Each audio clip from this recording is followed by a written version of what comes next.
Guys, welcome back to my channel Sangeeta blogs. तो guys, आप सब कैसे हैं? आई होप कि आप सब अच्छे हैं। मैं भी अच्छी हूँ। तो गाइज़, मैं हो गई हूँ रेडी, मुझे जाना है भागवत में। और इधर अंशिका भी रेडी हो गई है। तो आप लोग मेरे वीडियो को पूरा देखना, बिल्कुल स्किप मत करना, तभी मज़ा आएगा। और मैं जहाँ भागवत में जा रही हूँ ना, वो एक लड़की कर रही है भागवत, तो काफ़ी सुंदर करती है। ये हमारे गाँव में भी करती है, तो आप लोग जरूर देखो। এই রাজ্যের রাজা হবে তোমার সন্তান। এই কংস অনেক যশ হবে, সকলে একে ভয় পাবে। ওমা, এই কথা শুনে না অগ্রসেন তিনি বলছেন, আগে বলেন আমার সন্তানে আরো কি উন্নতি করবে, রাজা হবে শুনেছে। তাই জানেন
জোরে করে একটি উলুরে ধ্বনি দেবেন, ঠিক আছে? এখন নয়, আমি বলে দিচ্ছি কোনে দিন কোনে তিথি আমার ঠাকুরই তিনি জন্মগ্রহণ করেছিলেন। এদিকে ধ্যান দেন, এদিকে একের সঙ্গে একের কথা নয়।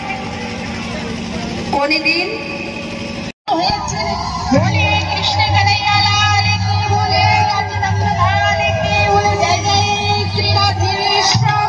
হরে কৃষ্ণ কৃষ্ণ কৃষ্ণ হরে হরে, হরে রাম রাম রাম।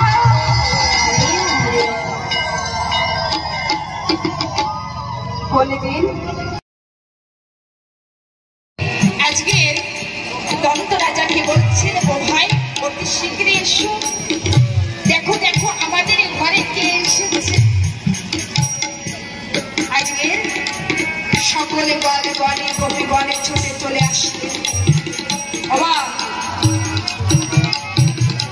বসুদেবীজি সকলের মাঝখানে থেকে আসতে হবে।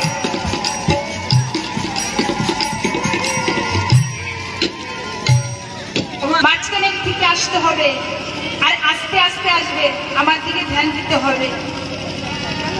বাবা যদি কেউ প্রণামী করতে চান তা এখন ঠাকুরকে প্রণামী করতে পারেন এক এক করে।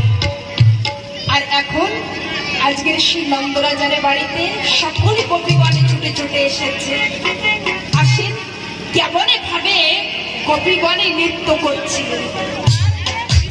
জোর করে একটি উলুর ধ্বনি দিতে হবে। হরে কৃষ্ণ গোপীগণ বলগণ, এখন কি আপনারা কোন নেতাজির কোন মহিলাও নেই, কোন